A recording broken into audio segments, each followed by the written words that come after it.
Welcome back, my friends, to my channel and to day 9 of Vlogmas. Today I'm sharing a really fun, fast concept that you can utilize with your gift giving during the holidays or really any time of year, and it's what I call low relief collage. This is really using the concept of assemblage, where you are pulling all kinds of different items and adding them to a surface. But instead of using larger, bigger, bulkier items or things with lots of dimension, I tend to pick things that are smaller, lighter, and have that low relief. You'll still have lots of texture. It'll still be really interesting on that surface, but it's not going to be heavy when you're creating something like a greeting card. Things I tend to like to use are fabric with texture, collage ephemera, different types of papers with texture, but then I also like pulling in things like buttons. I like little keys, coins, beads that maybe aren't so bulky or heavy duty. And I really enjoy looking through the junk drawer. I like looking through my daughter's old teeny tiny toys, things that might be shoved inside of a pocket that you might forget about. You're going to want to start using and building up on that surface. Anything that's low relief that's going to be adhered to a surface and operate kind of easily is going to work. Now, what I love doing is if I'm creating a smaller surface like this, something like a card, a handmade card for somebody, I love picking things that are maybe memorable or have some kind of deeper meaning, or I love using all of the bits and pieces that I might have hanging around, like a smaller little stash or pile of things that I can utilize on a surface and create a whole bunch of cards with that and then use them over a span of time. On these two cards, I used some scrap fabric, some pieces of collage ephemera, as well as some buttons and little objects that are once again low relief. Now, this is definitely going to bulk up that surface and it's going to be kind of heavier, so you want to be mindful about what you pick. But this is just a simple way that you can maybe use a small amount of those bits and pieces and scraps, anything textural. And you could certainly keep them their natural color. You can absolutely make use of all the colors that you are able to create with mashing things together and using all kinds of different bits and pieces of that ephemera and of those scraps and objects. But I really enjoy painting things out and creating a really light white, almost vintage looking surface in my own process over here, and then selecting one area that can be my pop of color. You can work either way. I love the idea of lots of color, high contrast, really vibrant, and I also love being able to paint and alter things, turning that surface once again into more of a background and a surface that is more textural and subtle, as opposed to working with tons of color. For my own process, I'm keeping my materials pretty simple.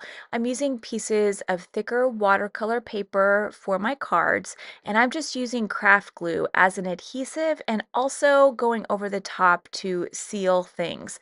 I like to use craft glue in a multitude of different ways. I will often use it to just paint right over the top of textural surfaces, because once it dries, it creates a really nice matte surface that I can then work over the top of if I choose to paint over it or continue working. You could certainly use gel medium for this process. I had craft glue on hand, and it's something that I always pull out when I'm working on surfaces like this with collage items that are a little bit textural and had that relief to them. Now, while you could certainly make use of the natural color of all those objects, I love painting over the top of everything with the color white. I like how it really creates this brand new bright white, vintage looking surface. I like how the color white even soaks in and around all the nooks and crannies and little crevices of all those textures and all those little items that I have, from my doily to the key to some of the texture on my fabric. I've just found that painting over the top of a real textural, low relief surface like this really brings out actually that texture. It really highlights it and creates a really unique look and feel. So you could use a variety of different colors. I wanted my cards to feel bright and white and give a pop of color in one little area. I'm going to be using that heart area to add some color and a word. So that will be my little focal point for the card.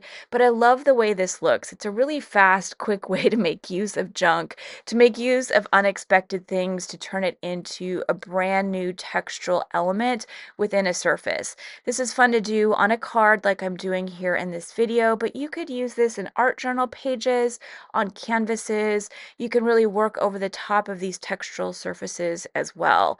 I love creating with the process of assemblage where you are pulling all kinds of different elements together on a surface, but I specifically love low relief items because it's not too heavy and bulky.